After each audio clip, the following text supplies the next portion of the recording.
Well, I've made lots of mistakes, Dave. That's part of the game. I mean, there is no way in the investment business. If somebody says to you they never made a mistake, check them out. When in conversation with the best of investors, Warren Buffett will surely come out on top. For decades, the CEO of Berkshire Hathaway has shown the ability to read Wall Street like a book, earning him billions of dollars and making him one of the richest men on the planet. Despite his investing prowess, he isn't without mistakes, which he usually admits in his legendary annual newsletter. In this video, I will talk about 13 investment mistakes that the Oracle of Omaha has made in his investment journey. Let's listen to him here. It could be. I mean, we've owned stocks we've lost money in, and sometimes when stocks go down, we're wrong and we sell them, and sometimes we think we're right and we buy more, and sometimes it turns out we are. The first on the list is Berkshire Hathaway. You'll probably be surprised by this since that's where Buffett's billions originated. But it's one of his investing mistakes, and I'll tell you why. Buffett explained that he first invested in Berkshire Hathaway in 1962 when it was a failing textile company. It was like any other investment he had pursued before. The cost per share in that company was worth $19.46. However, with earnings of $7.50 per share, the investment made economic sense. As such, Buffett saw an opportunity and went for it. He bought the shares at a bargain, intending to sell them later and earn a profit. After a while, Seabury Stanton, the company's president, noticed the significant shares Buffett had accumulated. He invited Buffett over for a meeting at his office in Massachusetts. He then asked what price he would let go of the shares. Buffett quoted $11.50 per share. Stanton offered him a tender for that price shortly afterward. However, Buffett was reluctant. He felt that Stanton wasn't being straight with him. He purchased more shares instead of waiting for a better offer or renegotiating the deal. He aimed to hold most of the shares to have more power than Stanton. Despite the company's struggles, Buffett was ready to own it at all costs. Unfortunately, this ambition only satisfied his vendetta against Stanton. He persuaded some shareholders to sell their stocks to him. Once Buffett had control over the board, Stanton resigned before he could be fired. After Stanton left, Buffett became the board's chairman. He also hired someone to take over Stanton's position at the company. However, even with the new management, the company was still disintegrating. Warren reacted by trying to sell the company. Unfortunately, nobody wanted to purchase it. To summarize, this vindictive move cost Buffett $200 billion. The second on my list is Warren Textile Company. By now, you might expect Buffett to learn a lesson from purchasing Berkshire Hathaway. However, this was not the case. Over a decade later, he made a similar gamble on Warren Textile Company, a textile company in New England. He made that obvious in his 2014 shareholders letter, in which he wrote that the purchase price for Warren was a bargain based on the asset he received and the projected synergies with Berkshire's existing textile business. Buffett claimed this was a terrible deal because the mill failed and shut down a few years after purchasing it in 1975. Number 3 is Tesco. Up next is the UK-based food company Tesco, for which Berkshire Hathaway acquired 415 million shares in 2012. Although the firm sold some stock, it remained heavily invested. Everything turned for the worst 2 years after Buffett acquired those shares. The firm overstated its profits, and its shares tumbled. This is what he said about that.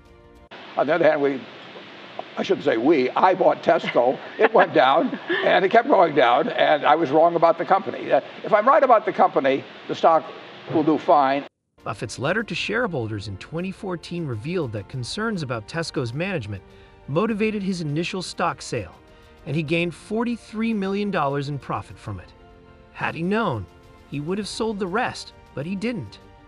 The slowness in decision-making cost Buffett and Berkshire Hathaway a $444 million after-tax loss. Dexter Shoe Company comes number 4 on my list. The acquisition of Dexter Shoe Company is another mistake Warren made in the 90s.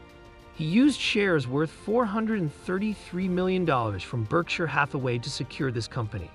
At the time, Berkshire Hathaway was doing well. However, According to his 2007 letter addressing the shareholders, this was a poor move. As a result of that, investors incurred $3.5 billion in losses. The loss was roughly 1.6% of the company's net worth. The mistake was a miscalculation about Dexter's prospects. Dexter was bought on account of its high return on capital employed. However, they didn't account for the company's competitive threat with cheap shoes from countries like China.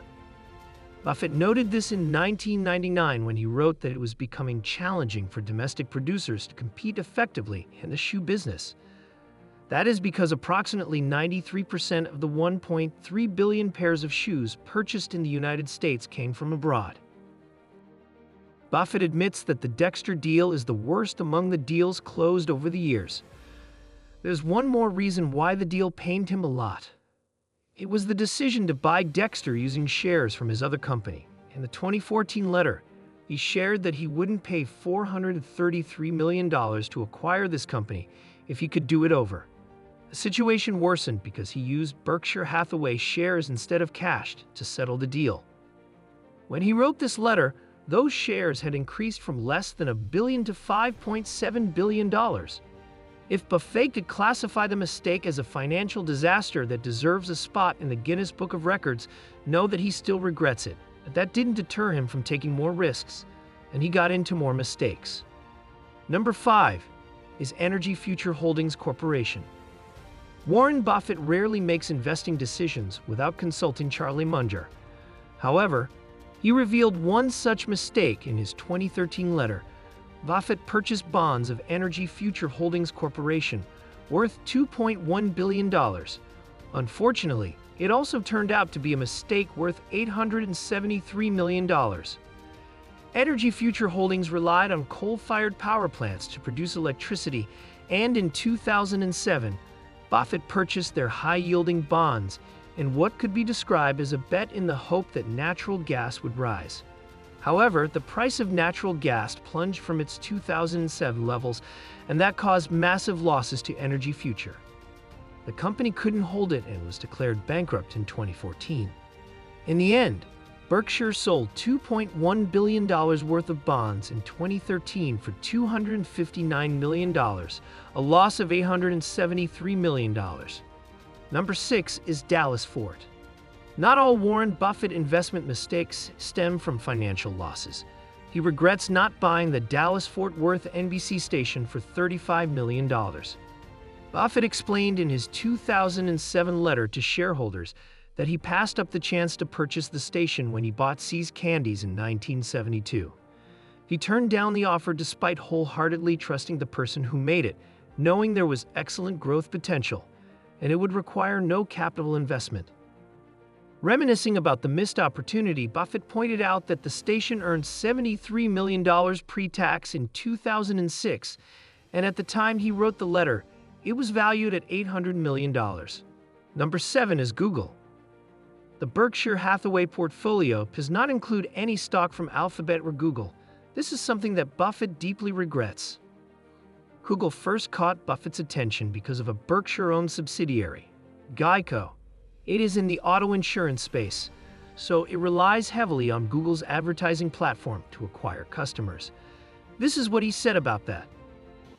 Another stock that you mentioned over the weekend saying you should have known it early on was Google, Alphabet, the parent company of Google, because you knew how much they could charge you when it came to Geico. Yeah, here we were at Geico paying them $10 or something for every click. I mean, you, $10, and no cost of goods sold. I mean, and Buffett has shied away from tech stocks because he didn't understand their models. Still, he admits that he should have made better sense of Google's business and outlook over the long term. We can agree that Buffett's limited technical knowledge might have contributed to this missed opportunity, just as he said here. I didn't know enough about technology to know whether this really was the one that would stop the competitive race and all that. But I should have done Google too. Number 8 is Amazon. Just like in accounting, this is another error of omission by Buffett.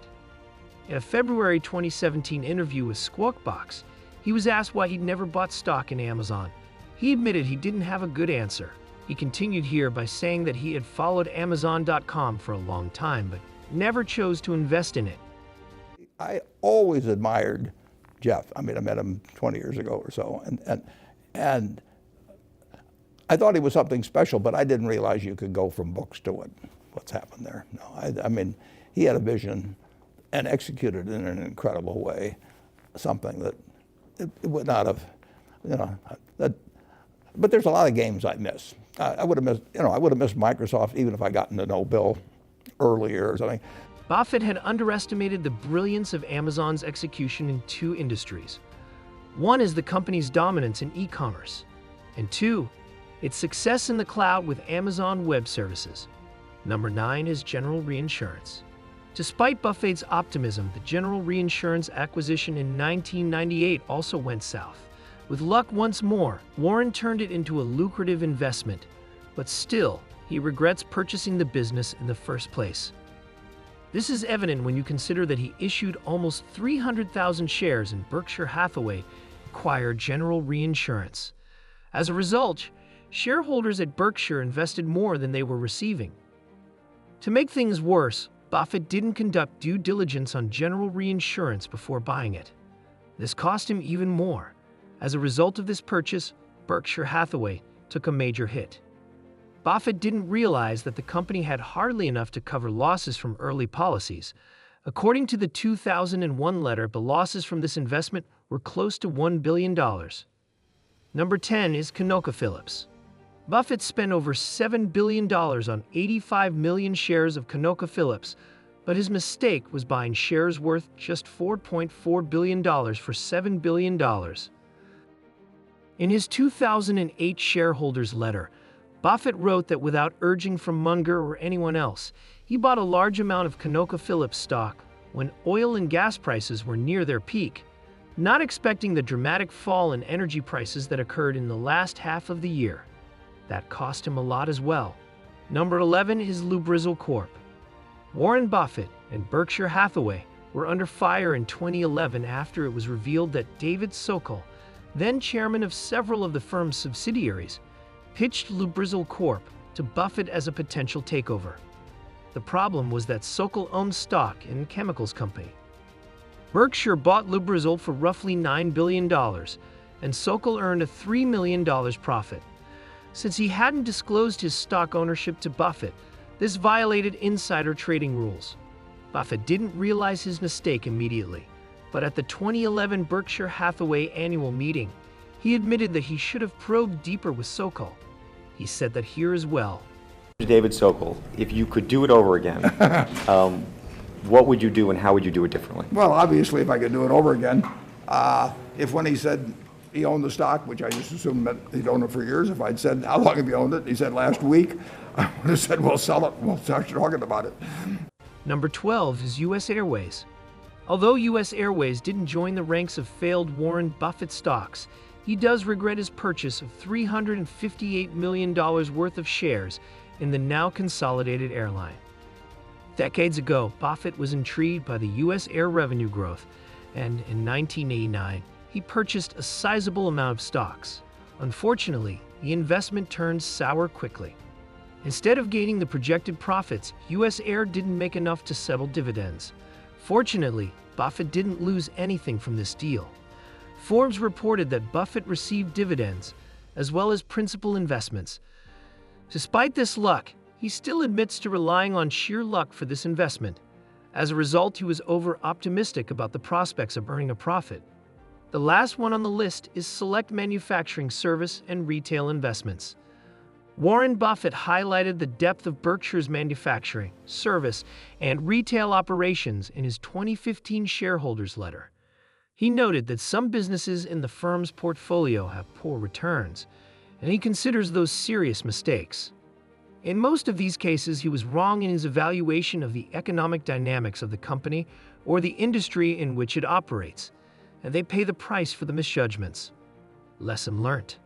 With all these mistakes that cost hundreds of billions, Warren Buffett didn't stop taking risks, which made him become the best investor the world ever had. In that gap, there are many lessons to learn.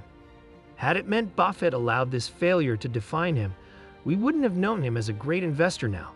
Instead, He gathered enough confidence and commitment to push the company beyond this failure and make it successful.